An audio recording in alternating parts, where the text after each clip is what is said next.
बिस्मिल्लाहिर्रहमानिर्रहीम। ये हमारे रन एंड मॉर्टन बुक पर दिए गए लेक्चर्स की सीरीज़ का दूसरा लेक्चर है। पहले लेक्चर के अंदर हम पहुंचे थे सब्जेक्ट एंड प्रेडिकेट तक। उसके अंदर हम इसी एक्सरसाइज पर पहुंचे थे। तो हम यहाँ पे अब जो है वो देखेंगे कि सब्जेक्ट क्या है और प्रेडिकेट क्या है। सब्जेक्ट वो चीज़ जिसका नाम लिया गया हो किसी सेंटेंस के अंदर, और आगे प्रेडिकेट उस जिसका नाम लेकर कोई पूरी बात उस चीज़ के बारे में की गई हो, दैट इज़ कॉल्ड प्रेडिकेट। अब हम देखें तो ये जो हमारा सेकंड सेंटेंस है, for example the boy stood on the burning deck. तो इसका जो पहला पार्ट है द बॉय, यहाँ तक उसने उसका सिर्फ नाम लिया है बॉय का। अब that is followed by an idea, उसके बारे में उसने कंप्लीट बात की है, stood on the burning deck. अब इसी तरह सेवंथ में आए तो वो कहता है he has a good memory. तो ही उसने किसी चीज का नाम लिया है, प्रोनाउन यूज किया है, आगे उस चीज उस शख्स के बारे में उसने पूरी एक बात की है। तो जो पहला वर्ड ही है ये सब्जेक्ट है, rest of the sentence is a predicate. Then आप देखें 18th नंबर, तो उसके अंदर वो कहता है we should profit by experience. We यहाँ पे फिर उसने एक प्रोनाउन यूज किया जिसको सब्जेक्ट कहते हैं, और rest of the sentence is made of the predicate, the thing that is told about we. आगे आप देखें ये 17th नंबर को देख लें, Islamabad is the capital of Pakistan. तो Islamabad is subject and rest of the sentence is predicate. इस तरह हमें थोड़ा सा आइडिया हो गया कि सेंटेंस के जो दो पार्ट्स हैं वो कौन कौन से हैं, एक सब्जेक्ट होता है और एक प्रेडिकेट होता है। Chapter number 3 the phrase and the clause. अब जरा गौर कीजिएगा, मैं दो तीन जो है वो ग्रुप ऑफ वर्ड्स बोलने लगा हूं। वो ग्रुप ऑफ वर्ड्स तो होंगे लेकिन कंप्लीट सेंस नहीं बना रहे होंगे।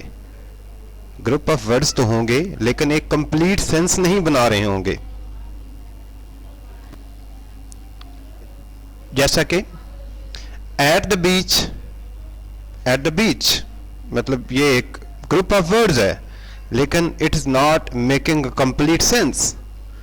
नियर द स्टोर, तो ये भी एक ग्रुप ऑफ वर्ड्स है लेकिन कंप्लीट सेंस नहीं बना रहा। लाइकवाइज इन द ईस्ट, ये भी एक ग्रुप ऑफ वर्ड्स है लेकिन it is not making complete sense.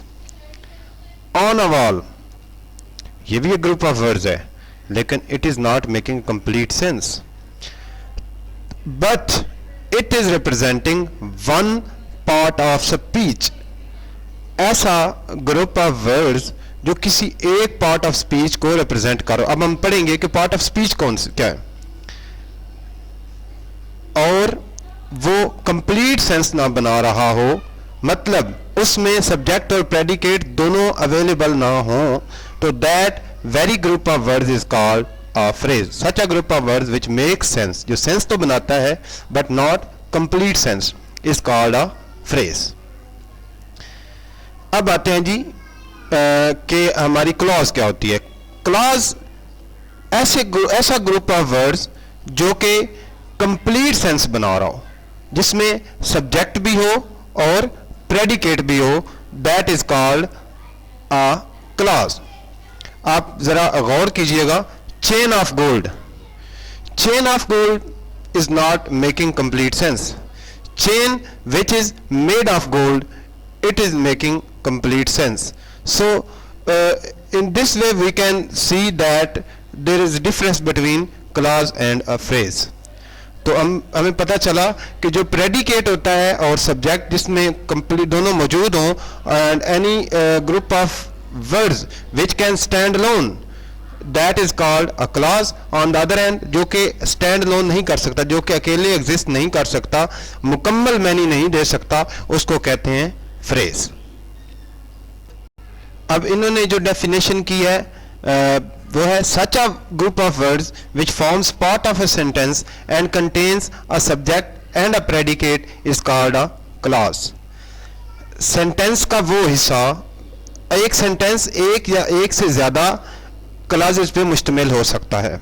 Sentence में फ्रेजेस भी होंगी, क्लॉजेस भी होंगी। एक क्लॉज एक या एक से ज़्यादा फ्रेज पे मुश्तमिल हो सकती है, और एक सेंटेंस एक या एक से ज़्यादा क्लासेस पे मुश्तमिल हो सकता है। तो क्लास के इंग्रेडिएंट्स हमें पता चल गया कि जहां हमें देखें आप इसमें which, chain which is made of gold, तो यहां पे हमें सब्जेक्ट भी मिल गया यहाँ पे, और आगे हमें प्रेडिकेट भी मिल गया। चेन ऑफ गोल्ड, यहाँ पे तो हमें इनकम्प्लीट वेग सा सेंस मिलता है, यहाँ पे सब्जेक्ट और प्रेडिकेट हमें दोनों चीज़ें नहीं मिलती। तो इसका मतलब है कि ऐसा ग्रुप ऑफ वर्ड्स जिसमें सब्जेक्ट और प्रेडिकेट दोनों अवेलेबल होंगे वो हमारी क्लास कहलाएगी। आइए जी